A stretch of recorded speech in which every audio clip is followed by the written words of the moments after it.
Hello friends, myself Rajendra Kumar from Government Polytechnic Jansat Muzaffarnagar. हमारा जो subject है आज का ये है hydraulic and pneumatic. This subject is related to mechanical engineering second year. तो फ्रेंड्स, हम डिस्कस करते हैं हाइड्रोलिक एंड न्यूमेटिक। बेसिकली जो हाइड्रोलिक की बेसिक डेफिनेशन क्या है या कैसे हम इस सब्जेक्ट को समझ सकते हैं या इस सब्जेक्ट के अंदर क्या होता है, ये सब हमें इस सब्जेक्ट के अंदर पढ़ना है। तो basic definition of hydraulic is it is the branch of science in which we study about the liquids, about the fluids, about the gases and effects of fluids on the body। Okay, तो जो hydraulic है, basically जो hydraulic का simple सा meaning है कि पानी की स्टडी करना, पानी के बारे में पढ़ना, पानी के बारे में डिफरेंट टाइप के फोर्सेस का एनालिसिस करना हाइड्रोलिक के अंदर आता है। तो सिंपल लैंग्वेज में हम कह देते हैं कि जो हाइड्रोलिक है ये पानी से ही बना हुआ है, पानी और पाइप का कॉम्बिनेशन है। तो हम देख सकते हैं कि जो हाइड्रोलिक है, हाइड्रोलिक में पानी मतलब कि कोई भी फ्लूइड है किसी पाइप के थ्रू फ्लो हो रहा होगा या ओपन चैनल के अंदर फ्लो हो रहा होगा, तो उसकी स्टडी करना ही हाइड्रोलिक है। एंड दूसरा वर्ड है इसके अंदर न्यूमेटिक। तो न्यूमेटिक का मतलब होता है एयर, विंड। तो हाइड्रोलिक और न्यूमेटिक में डिफरेंस इतना है कि जो हाइड्रोलिक है वो किसी वाटर, किसी लिक्विड की बात करता है, और जो न्यूमेटिक का मतलब है कि वो किसी एयर या किसी गैस की बात करता है। तो गैसेस की स्टडी करना, एयर की स्टडी करना या एयर के द्वारा डेवलप फोर्स की स्टडी करना न्यूमेटिक है।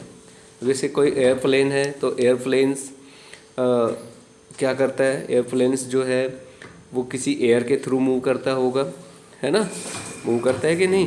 तो एयर के थ्रू मूव करता है, किसी गैस के थ्रू मूव करता है, जैसे रॉकेट है, तो उसकी स्टडी करना न्यूमेटिक के अंडर आता है। ओके, तो जो बेसिक डेफिनेशन हम लोग डिस्कस करते हैं हाइड्रोलिक की, the branch of mechanics that deals with the properties of gases and liquids is called fluid mechanics। okay, thus the study of gases and liquids at rest or in motion।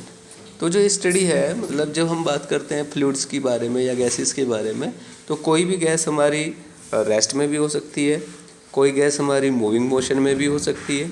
तो किसी भी प्रकार की situations हो, उनकी study करना ही fluid mechanics है, उनकी स्टडी करना ही हाइड्रोलिक मैकेनिक्स है। ओके, फ्लूइड किसी भी स्टेट में हो सकता है, वो स्टैटिक स्टेट में भी हो सकता है, वो मोशन में भी हो सकता है। तो उसका इफेक्ट भी उसी तरीके से होगा। भाई अगर कोई हमारा मूविंग फ्लूइड है तो उसकी स्टडी करना डिफरेंट है, अगर कोई स्टैटिक फ्लूइड है जो रेस्ट में होता है उसकी स्टडी करना डिफरेंट है। तो फ्लूइड्स की स्टडी करना। ओके, तो नेक्स्ट है इसमें the study of the behaviour of stationary fluid is called fluid static. अगर कोई फ्लूइड हमारे स्टैटिक पोजीशन में है, रेस्ट में है, स्टेशनरी है, तो उसका बिहेवियर को स्टडी करना स्टैटिक फ्लूइड है। एंड अगर कोई फ्लूइड हमारा डायनेमिक वे में है, मोशन में है, तो उसके बिहेवियर की स्टडी करना एंड फोर्सेस का एनालिसिस करना फ्लूइड्स के ऊपर, या फ्लूइड्स के द्वारा जनरेट फोर्सेस की स्टडी करना, वो आपका डायनेमिक स्टडी है। ओके, तो हम दोबारा से फिर इसको फर्दर डिवाइड कर सकते हैं कि जो हाइड्रोलिक है या फ्लूइड मैकेनिक्स है, इट कैन बी सब divided in hydrodynamic and aerodynamic. तो बेसिकली जो फ्लूइड मैकेनिक्स है या हाइड्रोलिक मैकेनिक्स है, इसको तीन शाखाओं में कैटेगराइज किया गया है, तीन भागों में डिवाइड किया गया है। First is hydrostatic, second is hydrodynamic and third is hydraulic machines. Okay, तो अगर हम सिंपली देखें कि हाइड्रोडायनेमिक क्या होता है एंड हाइड्रोडायनेमिक एरोडायनेमिक क्या होता है, तो हाइड्रोडायनेमिक में हमने पढ़ा था कि कोई भी जो आपका फ्लूइड है वो मोशन में होता है, तो उसकी स्टडी करना हाइड्रोडायनेमिक है। और एरोडायनेमिक का मतलब होता है कि कोई गैस, एरो से मतलब एयर, एरो से मतलब होता है एयर, तो कोई एयर है जिसके थ्रू कोई मशीन मूव करना है, या एयर के द्वारा डेवलप किया गया फोर्स है उसकी स्टडी करना है, तो ये एरोडायनेमिक के अंदर आता है। ओके, तो टाइप्स ऑफ हाइड्रोलिक और hydraulic mechanics, through this diagram we can study here. Fluid mechanics can be divided in three states. One is fluid static, next is fluid kinematic, next is fluid dynamic. Fluid dynamic also can be categorized in hydrodynamics and aerodynamic. Fluid static के बारे में हम लोगों ने पढ़ा है कि जब कोई फ्लूइड हमारा रेस्ट में होता है उसकी स्टडी करनी होती है, उसके बिहेवियर की स्टडी करनी है, तो उसको फ्लूइड स्टैटिक कहा जाता है। और अगर कोई फ्लूइड काइनेमेटिक है, काइनेमेटिक में होता है कि जिसमें फ्लूइड के मोशन के साथ साथ फोर्स की भी स्टडी करते हैं, तो वह आपका काइनेमेटिक होगा। मोशन प्लस फोर्स जब दोनों की स्टडी की जाती है तो उसको हम काइनेमेटिक कहते हैं। हाइड्रोडायनेमिक या फ्लूइड डायनेमिक, डायनेमिक का मतलब है कि जब कोई भी फोर्स हमारा मोशन में होता है, मूव कर रहा होगा, फ्लो हो रहा होगा या फ्लो नेचर होगी फ्लूइड की, तो उसको हम, उस स्टडी को हम फ्लूइड डायनेमिक कहते हैं। फ्लूइड डायनेमिक दो भागों में डिवाइड किया है। First is hydrodynamic and next is aerodynamic. Hydrodynamic का मतलब कि कोई फ्लूइड है, लिक्विड है, वाटर है, लिक्विड फॉर्म में है, तो वो मूवमेंट कर रहा है, मूव कर रहा है, तो उसकी स्टडी करना, उसके बिहेवियर की स्टडी करना हाइड्रोडायनेमिक है। एंड अगर कोई गैस या एयर मूवमेंट कर रही है, मूव कर रही है, तो उसकी स्टडी करना, उसके बिहेवियर की स्टडी करना अपना क्या होता है, एरोडायनेमिक। ओके, तो चूँकि हम बार बार यहाँ पर डिस्कस कर रहे हैं फ्लूइड की, कि फ्लूइड क्या होता है, फ्लूइड की डेफिनेशन क्या है, तो फ्लूइड की बेसिक डेफिनेशन होती है, fluid is a substance which is capable of flowing and deforms continuously under of shear stress. This is the basic definition of fluid or liquid. Again I am repeating, fluid is a substance. Fluid एक substance है। substance का मतलब समझते हैं, देखो कोई भी इस नेचर में है, कुछ भी इस नेचर में बना है तो किसी न किसी सब्सटेंस का बना होगा, मैटर का बना हुआ है, चाहे वो सॉलिड है, लिक्विड है, कोई गैस है, वेपर है, कुछ भी अगर यहाँ पर बना हुआ है तो किसका बना है, मैटर्स का बना हुआ है, सब्सटेंस का बना हुआ है। ओके, तो fluid is a substance which is capable of flowing, जिसकी कैपेसिटी क्या होती है, फ्लोइंग की कैपेसिटी होती है, जो फैलता है, जो फ्लो कर सकता है, जो बह सकता है, प्रवाह कर सकता है, ठीक है। एंड डिफॉर्म्स, और डिफॉर्म्स होता है continuously under of the shear stress, और हमेशा शियर स्ट्रेस के अंडर ही डिफॉर्म होता है। बिकॉज कैसे, क्योंकि जब फ्लूइड फ्लो हो रहा होगा तो आपने देखा होगा कि जो फ्लूइड है, ऊपर वाली लेयर और नीचे वाली दो लेयर बन जाती हैं, तो जो ऊपर वाली लेयर होती है वो ऑलवेज फ्लो में होती है, और जो नीचे वाली लेयर होती है वो रेस्ट में होती जाती है, तो उससे क्या बनता है, शियर क्रिएट हो जाता है। ओके, तो deforms continuously under of shear stress, this is called fluid. अब नेक्स्ट है इसमें types of fluid. Basically fluids हम तीन कैटेगरी में कैटेगराइज करते हैं। One is liquid, vapour and gas. We know about the nature of the liquid, vapour and gases. तो तीन कैटेगरी है हमारे पास, एक है आपके पास लिक्विड, नेक्स्ट है वेपर एंड नेक्स्ट है गैस। ओके, तो लिक्विड्स क्या होता है इसके बारे में हमें देखना है, लिक्विड्स क्या होता है। बेसिकली जो लिक्विड्स है, लिक्विड्स में ग्रेट रेजिस्टेंस होता है। कौन सा रेजिस्टेंस, टू कंप्रेशन। तो liquids offer great resistance to compression. and are not much affected by the change of nature or change of temperature, nature of temperature. Okay, तो liquid offer great resistance to compression and are not much affected by change of nature of temperature. Okay, liquids are partially incompressible. Partially incompression मतलब जो liquid होता है उसको एकदम से हम क्या कंप्रेस नहीं कर सकते. It's nature is incompressible.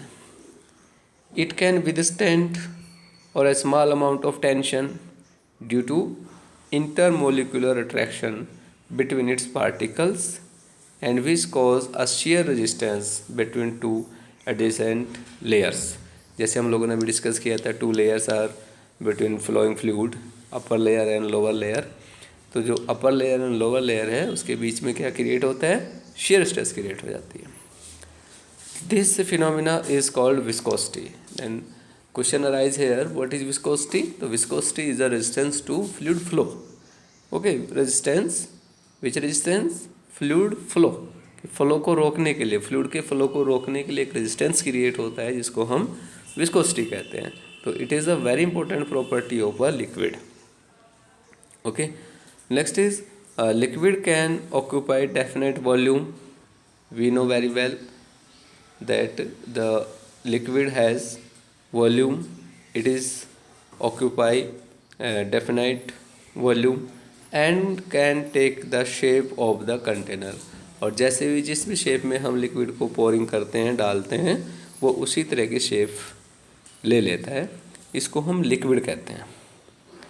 Okay, and next is vapour and gases. Vapour and gases. Vapours and gases are highly compressible. इनको हम कंप्रेस कर सकते हैं, but liquid is incompressible. But the nature of the vapour and gases are compressible. किसी gas को हम compress करके cylinder के अंदर भर सकते हैं, किसी वेपर को हम कंप्रेस करके सिलेंडर के अंदर भर सकते हैं, है ना. तो vapour and gases are highly compressible. Compressible nature होती है इनकी. Any change in pressure and temperature with change their density. यानी कि डेंसिटी को हम कम या ज़्यादा करके टेम्परेचर के अकॉर्डिंग घटा बढ़ा सकते हैं, क्योंकि जो डेंसिटी होती है वो टेम्परेचर के ऊपर डिपेंड करती है. तो टेम्परेचर जैसे इंक्रीज और डिक्रीज करते हैं तो डेंसिटी चेंज हो जाती है. ओके, तो in gases the mean distance between the molecules is very large in comparison to liquids, है ना. क्योंकि गैसेस के जो मॉलिक्यूल्स होते हैं वो बहुत दूर दूर होते हैं एज़ कंपेरिजन टू लिक्विड. क्योंकि लिक्विड के बहुत पास में होते हैं, लेकिन as compare to solid, solid के ज़्यादा होते हैं, लिक्विड के फिर उससे कम, और गैसेस के लिक्विड के और ज़्यादा, और गैसेस के उससे भी ज़्यादा होते हैं. तो जो मॉलिक्यूल्स के बीच का डिस्टेंस होता है, इंटरमॉलिक्यूलर जो डिस्टेंस होता है, that is very large in a gases. Okay, and the intermolecular forces of the cohesion are less. और जो अट्रैक्शन फोर्स होता है between the molecules of gases, it is very less as compare to liquid. And highest किस में होता है? Solid के अंदर. Because 3 states of the matter, solid, liquid, gas, as we study before here. तो जो intermolecular forces of cohesion in the liquid is very less. Vapor differ from pure gases is the sense that the vapor are also subjected to consideration as well as evaporation of the moisture which may be in suspension. Vapors are differ from the gases. Gases not have wetness, but vapors have wetness. Okay, तो fluids can further classified. Fluids फिर दोबारा से हम categorise कर लेते हैं कि fluids हमारे 2 प्रकार के हैं. एक आइडियल फ्लूइड्स और दूसरा होता है real fluid. Ideal fluid and real fluid. Adarsh fluid, ideal fluid and real fluid. Ideal fluids कौन से फ्लूइड्स होते हैं? आइडियल फ्लूइड्स का मतलब होता है कि विच हैज़ नॉट विस्कोसिटी, ऐसे फ्लूइड्स जिनकी कोई विस्कोसिटी नहीं होती है वो आइडियल फ्लूइड्स है। या हम कह सकते हैं कि ऐसे फ्लूइड्स जिनकी नेचर इनकम्प्रेसिबल होती है, जो विस्कोसिटी नहीं होती जिनकी, और जिनकी कोई सरफेस टेंशन नहीं होती है, ऐसे फ्लूइड्स को हम आइडियल फ्लूइड्स कहते हैं। तो ideal fluids are those fluids which is incompressible in nature and has no viscosity and no surface tension. This type of fluids are known as ideal fluid. Ideal fluids do not have actually exist.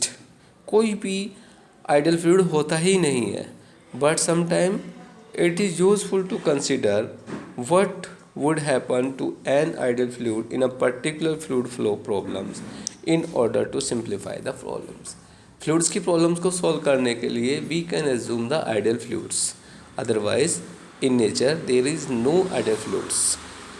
It is also called the perfect fluids or inviscid fluid. ये ideal fluids होते हैं. Okay. Next is what is real fluids. Real fluids. Real fluids are those fluids which have viscosity, which have surface tension, and nature is compressible. Okay, these fluids are known as real fluids. तो ऐसे fluids जिनकी nature viscosity होती है, जिनकी nature surface tension की होती है, जिनकी नेचर कंप्रेसिबिलिटी की होती है, वो फ्लूइड्स हमारे रियल फ्लूइड्स कह लेते हैं. ओके. और in nature there is a actual practice fluids are real fluids. Okay. Again, we can also categorize of the fluids. The fluids are in two types. One is Newtonian fluids and other is non-Newtonian fluids. Which are Newtonian fluids? Which are non-Newtonian fluids? Newtonian fluids are those fluids who obey the Newton law. What is Newton law? Newton law, as we know that the shear stress is directly proportional to the velocity gradient. The velocity gradient is du upon dy. What is du? What is dy? As we discussed before in the layers, du is the velocity between